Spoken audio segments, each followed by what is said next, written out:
नीरज चोपड़ा ने फिर रचा इतिहास। 90 मीटर भाला फेंका तो देखती रह गई दुनिया। गांव के लड़के ने कैसे पाया ये मुकाम। दोहा डायमंड लीग 2025 में इतिहास रचते हुए नीरज चोपड़ा ने पहली बार 90 मीटर से ज्यादा दूरी का भाला फेंककर न केवल अपना पर्सनल बेस्ट बनाया बल्कि 90 मीटर के उस मिथक को भी तोड़ दिया जो अब तक भारतीय एथलेटिक्स के लिए बस एक सपना था। ये थ्रो न केवल उनकी मेहनत का नतीजा है बल्कि पूरे देश के लिए गर्व की बात है। हालांकि वे गोल्ड से चूक गए और सिल्वर मिला, लेकिन भारत के लिए उनका ये कारनामा सोने से कम नहीं है। फिलहाल गोल्डन बॉय नीरज चोपड़ा दोहा डायमंड लीग को लेकर सुर्खियों में है। इस शानदार उपलब्धि के लिए प्रधानमंत्री नरेंद्र मोदी ने भी उन्हें बधाई दी है। नीरज चोपड़ा की सफलता के पीछे संघर्ष, समर्पण और सपनों की एक लंबी कहानी छिपी है। नीरज हरियाणा के एक छोटे से गांव खंडरा से आते हैं। खंडरा की गलियों में खेलते हुए कभी किसी ने ये नहीं सोचा था कि एक दिन यहाँ का लड़का दुनिया की सबसे ऊंची एथलेटिक पगडंडियों पर भारत का तिरंगा फहराएगा। नीरज चोपड़ा का जन्म 24 दिसंबर 1997 को एक संयुक्त किसान परिवार में हुआ, जहां 19 लोग एक ही छत के नीचे रहते हैं। नीरज की इस मुकाम तक पहुंचने की कहानी बेहद दिलचस्प है।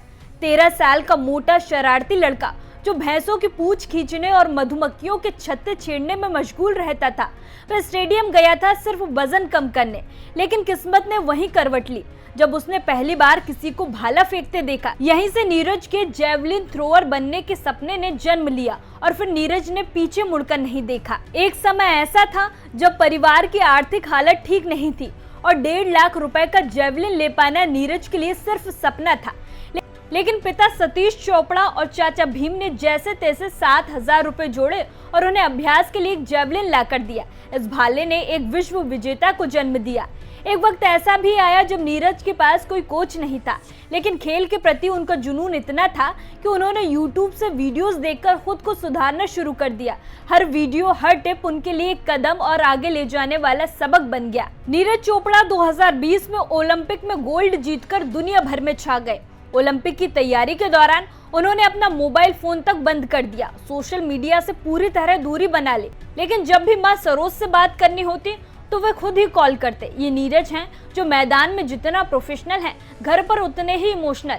नीरज ने अपने ओलंपिक स्वर्ण के बाद अपने माता पिता का सपना पूरा किया और उन्हें पहली बार हवाई यात्रा का अनुभव कराया। ये उनके लिए एक भावुक और यादगार पल था। आइए नीरज चोपड़ा की प्रमुख उपलब्धियों पर एक नजर डालते हैं। टोक्यो ओलंपिक 2020-21 में 87 मीटर के साथ गोल्ड मेडल जीता। यह भारत का पहला ट्रैक और फील्ड ओलंपिक स्वर्ण था। वर्ल्ड चैंपियनशिप 2023 बुडापेस्ट में गोल्ड जीता। इस तरह नीरज पहले भारतीय वर्ल्ड चैंपियन बने। पेरिस ओलंपिक 2024 में 89 मीटर के साथ सिल्वर डबल ओलंपिक मेडलिस्ट बनने का गौरव प्राप्त किया। एशियाई खेलों और डायमंड लीग में कई स्वर्ण और रजत पदक जीते। हाल ही में नीरज चोपड़ा को लेफ्टिनेंट कर्नल की मानद रैंक प्रदान की गई है। भारतीय जेवलिन थ्रोअर और double Olympic medallist Neeraj Chopra को प्रादेशिक सेना में लेफ्टिनेंट कर्नल की मानद रैंक प्रदान की गई है। नीरज चोपड़ा इससे पहले भारतीय सेना में सूबेदार मेजर थे। नीरज सबसे पहले 26 अगस्त 2016 को भारतीय सेना में नायब सूबेदार के पद पर जूनियर कमीशन्ड अधिकारी के रूप में भर्ती हुए थे। फिर साल 2021 में वो सूबेदार के पद पर पदोन्नत हुए। 2022 में उनका फिर प्रमोशन हुआ और वे सूबेदार मेजर बने, अब लेफ्टिनेंट कर्नल हैं।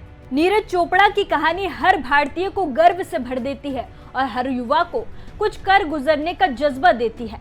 ऐसी खबरों के लिए जुड़े रहिए हमारे साथ। हम हैं यंग भारत, सच के साथ।